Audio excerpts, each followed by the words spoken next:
नमस्कार बच्चों, मेरा नाम है योगेश पांडे और मैं हूं आपका हिंदी का शिक्षक। Hello Gauri, Anika, Jay, I hope you all are there. और बच्चों, आज हम लोग बात करेंगे संधि के विषय में। और उससे पहले एक छोटा सा थॉट ये है कि हम गए तो जंग के निशान छोड़ जाएंगे, सब्र के लबों पे हम जबान छोड़ जाएंगे, तोड़ अपने बांध को नदी बहेगी जिस तरफ, उस तरफ जरा सी हम ढलान छोड़ जाएंगे। तो इसी प्रकार से अपने जीवन के जो भी लक्ष्य हैं उनको प्राप्त करने के लिए निरंतर आगे बढ़ते रहिए। और बात करते हैं आज हम लोग संधि की। संधि शब्द का अर्थ होता है मेल या जोड़ना। जब दो वर्ण आपस में मिलाए जाते हैं, आपस में जोड़े जाते हैं, तो उन दो वर्णों को आपस में जोड़ने पर एक प्रकार का विकार उत्पन्न होता है। इस विकार को ही हम संधि कहते हैं। पारिभाषिक शब्दों में यदि हम संधि की बात करें तो हम कह सकते हैं कि संधि शब्द का अर्थ है मेल।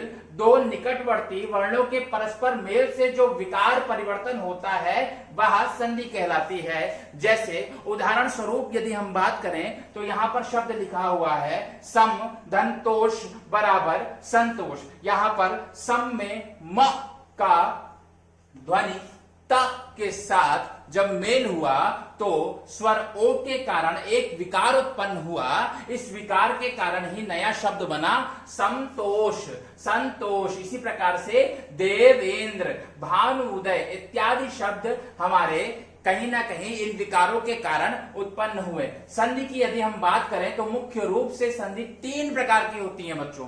पहला स्वर संधि, दूसरा व्यंजन संधि, तीसरा विसर्ग संधि। स्वर संधि अर्थात संधि का वह रूप जिसमें स्वर स्वर से मिलकर के एक प्रकार का विकार उत्पन्न करे उसे हम स्वर संधि कहते हैं। स्वर संधि के भेदों पर यदि हम जाएं तो सबसे पहले स्वर की परिभाषा यदि हम जानें स्वर संधि की, तो दो स्वरों के मेल से होने वाले विकार परिवर्तन को स्वर संधि कहते हैं। जैसे विद्याधन आलय बराबर विद्यालय। जैसे यदि हम स्वर संधि के भेदों पर बात करें तो स्वर संधि 5 प्रकार की होती है। पहली दीर्घ स्वर संधि, दूसरा गुण स्वर संधि, तीसरा वृद्धि स्वर संधि और चौथा है यड़ स्वर संधि और पांचवा अयादि संधि। सबसे पहले हम दीर्घ संधि पर बात कर लेंगे।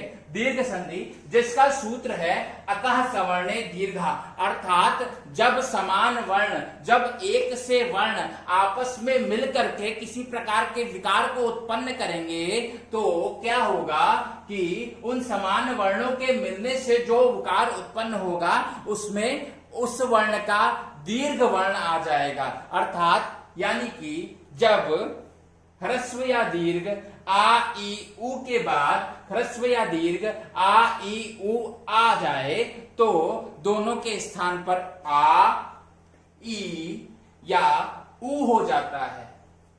जैसे धर्म धन अर्थ बराबर धर्मार्थ, हिम धन आलय बराबर हिमालय, विद्या धन अर्थी बराबर विद्यार्थी इत्यादि शब्दों में हमें दीर्घ संधि का बोध हो रहा है। इसी प्रकार से बच्चों यदि हम गुण संधि की बात करें तो हम कह सकते हैं कि जब किसी शब्द के प्रारंभ में, किसी शब्द के अर्थात यदि कोई शब्द प्रारंभ हो रहा है तो उस शब्द के अंत में यदि आ आए और दूसरे शब्द के प्रारंभ में ई आए तो इसके स्थान पर ए हो जाता है।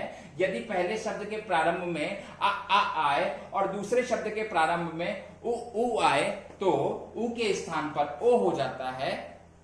और यदि री आए तो री के स्थान पर अर हो जाता है। पारिभाषिक शब्दों में जब हम बात करेंगे तो हम कहेंगे यदि किसी शब्द के अंत में आ आए और दूसरे शब्द के प्रारंभ में ई उ या फिर री आए तो ई के स्थान पर ए, उ के स्थान पर ओ, री के स्थान पर अर हो जाता है। जैसे नर धन इंद्र बराबर नरेंद्र, नर धन ईश बराबर नरेश, ज्ञान धन उपदेश बराबर ज्ञानोपदेश। ज्ञानोपदेश शब्द में हम देख रहे हैं कि उ को हमने ओ में परिवर्तित कर दिया और नया शब्द बना हमारा ज्ञानोपदेश। अन्य उदाहरणों की बात करें तो महाधन उत्सव बराबर महोत्सव, जलधन उर्मी बराबर जलोर्मी, देवधन ऋषि बराबर, यहां पर देखो री का अर हो जाएगा और नया शब्द बनेगा देवर ऋषि, यानी कि देव ऋषि।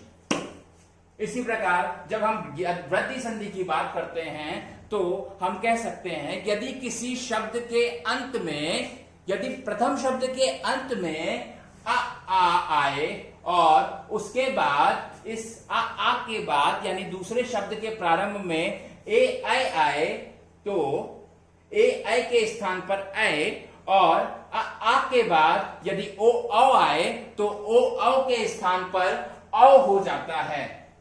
इसे ही हम वृद्धि संधि कहते हैं। उदाहरण स्वरूप एक धन एक बराबर एक, एक धन एक बराबर एक, मत धन एक के बराबर मतैक्य, सदा धन एक बराबर सदैव, महाधन ऐश्वर्य बराबर महेश्वर्य, इत्यादि इत्यादि शब्दों में हम वृद्धि संधि का स्फुटन देख रहे हैं। अस्तु जो विकार उत्पन्न हुआ है उसे हम वृद्धि संधि कहेंगे।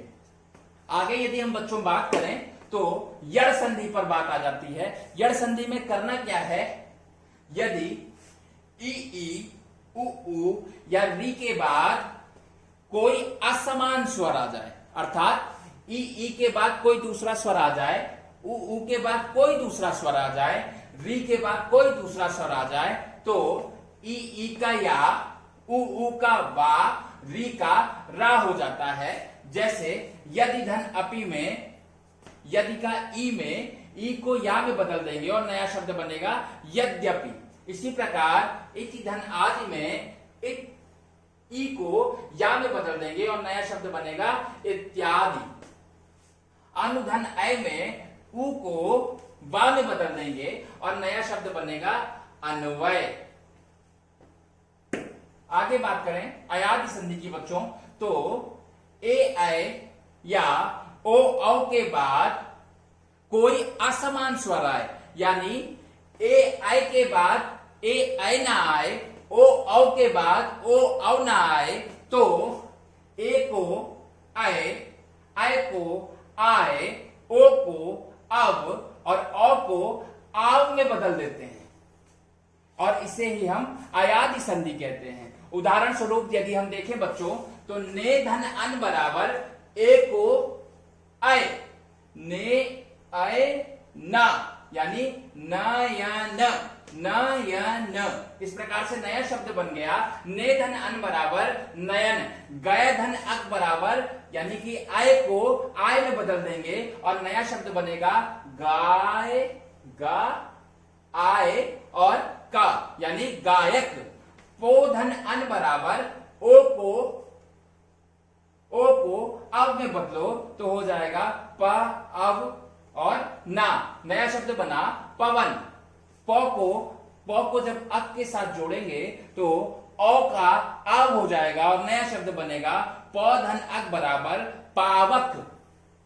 इत्यादि रूप बच्चों हम अयादि संधि के देखते हैं। इस प्रकार से हमने आज बात की कि संधि क्या है, संधि के कितने रूप हैं, संधि के क्या क्या रूप हैं, जिसमें हमने स्वर संधि, व्यंजन संधि, विसर्ग संधि की बात की और स्वर संधि के भेदों को जाना, दीर्घ स्वर संधि को जाना, गुण स्वर संधि को जाना, वृद्धि स्वर संधि को जाना, यड़ संधि को जाना, अयादि संधि को जाना और इसके विभिन्न विभिन्न उदाहरणों पर बात की।